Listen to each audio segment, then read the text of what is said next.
Hi everyone, good morning. Today we are going to see Operating System Unit 2, Session 5. In the previous topic, we have studied the concept, various possibilities of process states and scheduling. There are two types of scheduling, preemptive scheduling and non-preemptive scheduling. So these two types of scheduling are very important because based on these, various scheduling algorithms are based and which are very important from exam point of view also. And in later topics we'll study those various algorithms. Now in today's topic we'll study the concept, the process control block. See, in the operating system a lot of data is available, a lot of processes will be created. So whenever you're working on the operating system, every time the processes will be created, so you need to store all the information of these processes.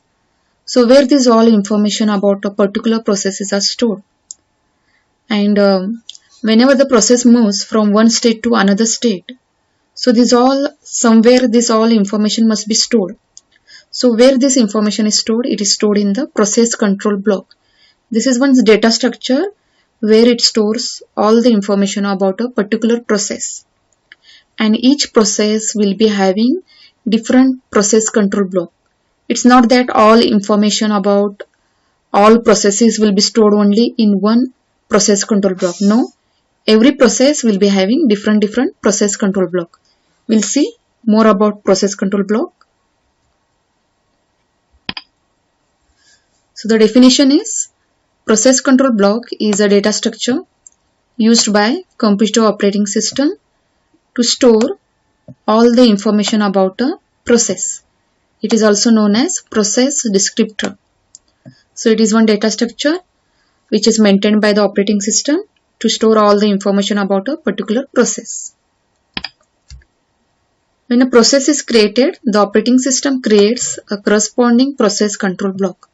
So as I told you, whenever the processes are created, immediately even the process control block will be created to store all the information about that process, like in which state that process is, and now in which state that process has moved, and remaining other information.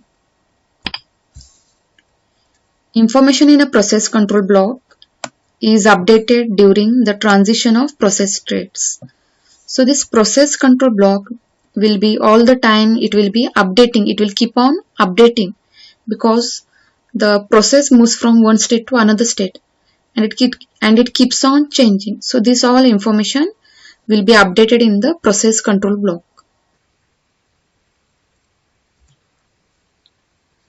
The PCB is maintained for a process throughout its lifetime and is deleted once the process terminates.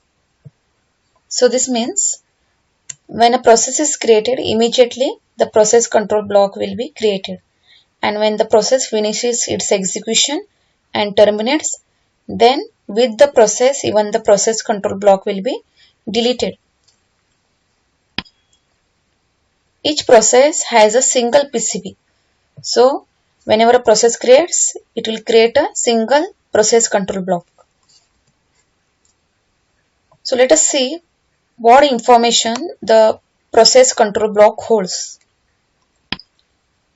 Okay, first of all, it will tell what type of process it is, how that process is created, where it is going to go, means what it is going to do, and where it will be stored for time being, how much processing completed, so how much processing that process has completed, and still how much is remaining, how much time it needs, these all were stored, okay, and how much time spent using resources. So whenever it is using any resources, how much time it is going to take to use those resources. So these are the contents of a process control block. So every process control block will be having these all contents: process state, program counter, CPU register, CPU scheduling information, memory management information, accounting information, and input output status information. So this is the another diagram of process control block. See, even the process control block will be also having the pointer, process control block pointer. So which will be pointing to the next process control block. Next process control block it will be pointing. That is, the main process can have multiple processes and each process will be having the process control block. And that's why we need here this pointer to point to the next process control block. Then we have here process state. So it will indicate in which state that process is, whether it is in a ready, run or any other state. Then every process will be identified by its unique number, that is process number. And then you have program counter. Then we have here register. Register we use in operating system. The registers are used to store the values. Okay. So whatever that process will be having the values, those all values will be stored in the register and later on it will be used. So it is like a storage. And memory limit, that is in the memory, in the RAM, how much memory it is occupying, which is the beginning address and which is the ending address. So how much memory it is occupying, starting and ending, will be that information will be stored in this. And then we have accounting information. So these all contents we'll see one by one. See this is the main process table. So main process table, and as I told you, process will be having multiple processes. So this all information is stored in the process table, and every process is given the unique number here, and every process will be having process control box. See, this is how it is associated and it will be pointing to each other. Okay. So these all contents are available for every process control block. So process ID is a unique identifier assigned by operating system. Process state, in which state the process is currently. Program counter, see, the program counter indicates the address of the next instruction to be executed for this process. So this means, now suppose there are 10 lines of instruction in a particular program. Okay, now suppose this is a program and you have here instruction, 10 lines of instructions are there in that program. Now how much instructions have been executed? Now suppose only 5 lines have been executed and still 5 lines has to be executed. Still there are remaining which has to be executed. So this all information will be stored in that program counter. Now suppose it executes only 5 lines and the interruption comes in between and the CPU is taken away from that process and it is given to any other process. So this information will be saved in this program counter. It has executed only 5 instructions and still remaining 5 instructions has to be executed. So this information will be retrieved from program counter. Then we have here CPU registers. They include accumulators, index registers, stack pointers and general purpose registers. So these informations are stored in that. Along with the program counter, this state information must be saved when an interrupt occurs to allow the processes to be continued correctly afterwards. Now suppose this CPU registers are needed. Now suppose there is some calculation part in the instruction like C is equal to A plus B. Okay. Now suppose it has executed only A plus B, only this part it has executed and still it has not stored the result in the variable C. And in between the interruption has come and the process has to leave the CPU. So this information will be stored in that register, that A value will be stored in register, B value will be stored in register and still C the result has to be stored.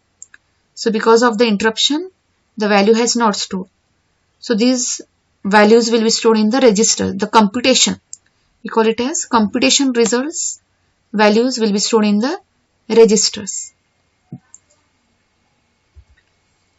Next, CPU scheduling information. This information includes process priority, pointers to scheduling queues, and any other scheduling parameters.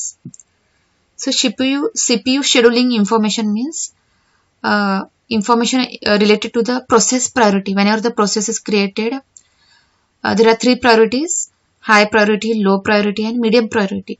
So in which priority this process comes and in which queue it is, that is in a ready queue, in any other queue, that information will be stored here. The next is memory management information. This information may include the information such as value of a base and limit registers. Okay, registers we use to store the information where the all information is stored. So base and limit here means what is the beginning and ending address where that process is stored. What is the beginning address of that process and which is the ending address of that process. So how much total space it has taken and in which register it is stored. Next, accounting information. This information includes the use of CPU, time limits, account numbers, job or process numbers. So all information regarding that process, like how much time it has used the CPU, how much time it needs to complete its task, and all the account numbers and job or process numbers. Then status information. The information includes the list of input-output devices allocated to this process, a list of open files. So a list of means a particular process, which type of input-output devices it wants to use, which type of resource it wants to use, or any of the files, that process wants to use any of the files. That information will be stored in the status information. Next, see context switching. See, context switching is whenever the process comes in between. Suppose a particular process is executing by the CPU, and when the high priority processes comes, or when some of the processes will be allocated only some time, like some of the process will be allocated only 2 minutes, 3 minutes, and when the time expires, the CPU will be taken away. So in these two situations, when the high priority process comes and when the time expires, the process will be taken away from the CPU, and will be given to any other process. So this information, how much part of that process it has executed and how much it has to be executed, how much part is remaining to be executed. This all information must be stored, must be saved somewhere, and this is called as context switching. See, saving the context of one process and loading the context of another process is called context switching, and is done with the help of dispatcher. So dispatcher is going to help here too. So as I told you, this all information, total out of 10 instruction of a particular process, only 5 instruction has executed and remaining 5 instruction has to be executed. This information will be stored in the program counter. So with the help of the dispatcher, this information will be stored in the will be saved in the program counter, and whenever that process is given the chance for execution, then again it will start its execution from where it has stopped. Then remaining 5 lines of the instruction, it starts executing, that is loading the context. We call it as loading the context. So this saving and loading, we call it as context switching, and it is done with the help of the dispatcher. And this all information is stored in the program counter of PCB. Each and every time when a process is moving from one state to another state, the context of the process will change. As whenever the processes are moving from ready state to running state, from running state to waiting state, then ready suspended. So these all information, the context of the process will change. So this all information has to be saved and loaded, saved, loaded. Okay.